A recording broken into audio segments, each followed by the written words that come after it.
Are you a targeted individual? Chances are you're a minority, a whistleblower, the outspoken. Targeted individuals are real.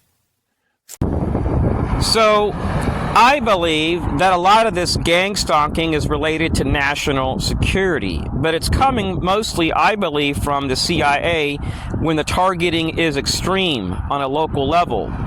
The FBI has been linked to this activity in a few states, and I've noticed that the CIA utilizes active duty Army or ex-military personnel, and they may utilize contractors, which outsource to subcontractors.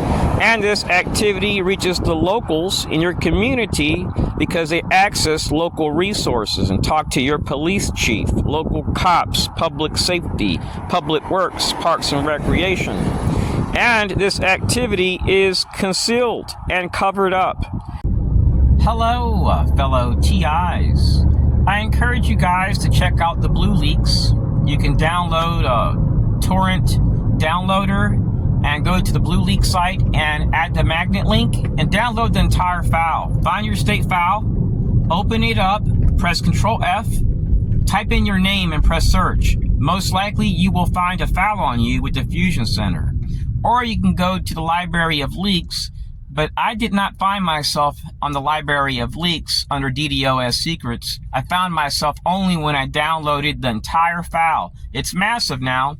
When you're a TI, you could relocate here to Florida from Texas and get Stingray alerts from your local VFW. You're perhaps wondering why you're being harassed by veterans in every state at stores, where you eat with your family, at supermarkets, Israelis, Freemasons, deputies with MOU agreements with different groups. In every state that I've lived in, even when I lived in Austin, Texas, I've been harassed by veterans. I've gone to municipalities, and the targeting lists are shared with Fusion Centers. Here in Orlando, Lockheed Martin is the largest contractor. They far exceed the police force. When you're a TI, you're going to most likely have issues with CIA contractors, hordes of Israelis, Army assets, ex-Army. You're essentially mobbed. They flag you in stores, doctors' offices, and you're denied medical care. It's a real agenda. And the only way out of this is really leaving the country. And the reason why these activities persist is because targets are not united. And police need to do a sting operation to bust these people. But since they're national security partners and contractors, it has to be concealed under the guises of national security. So it'll always occur because it's a business model. There's no judge, jury, or trial. So when I lived in Texas, I went out with my family to eat at a nice place.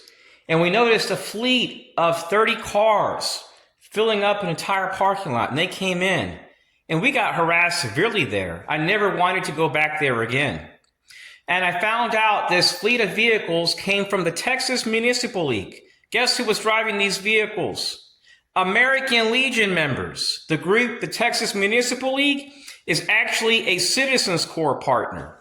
So it came across as being highly racist. A bunch of white elderly people, all of them making over $5,000 a month, have a house. Some have businesses, they're Freemasons, also VFW members, and they have ties to local sheriffs. They even have state meetings at that place with politicians. All the news outlets would go there. So this helped to promote narrative control. When there was an incident in the community, they already had a cop. They already had a war room where the story which would be shared would only be from the system. So this activity, fellow TIs, is not only about destroying people's lives, but narrative control. So I've been able to locate a variety of groups, from Israelis, people that look British, CIA assets, people on bases that are doing this. And what's really weird is that the source of all terrorism appears to be corrupt actors within our security apparatus.